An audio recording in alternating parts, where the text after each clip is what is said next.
मैं नाल अब सिजाद में कुछ चिंबड़िया दनाल सिजाद मेरी अम्मा भी शादी की है सुगरा नाल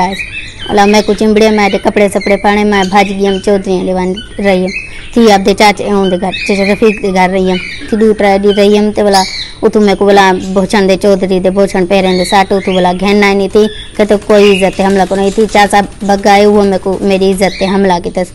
मेरा अब्बा सका मर गया मैं छोटी ही जी हम मेरे सका अब्बा मर गए बाकी अम्मा आए वो भी शादी की थी वो मेरा मटराए में कुछ चिंबड़ा चाहते मैं भाज गई हम कपड़े सपड़े फाड़े चौधरी ने भाज गई उन्हें तो डरते नहीं हूँ मेरे को 1.5 लाख का बेचना चाहते मैं कौन विकना चाहती जोरे मसे कढ़ या मेरी दादी नाजी थे अबा सिजाद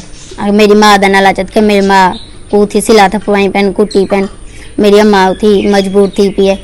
मैं ही संग थू साथ का वजना नहीं चाहती मैं अकेले जो साथ का मैं गी कोनी मैं इन्हें दी मदद मांगी चाची आंदी उठी गिदे ने बोला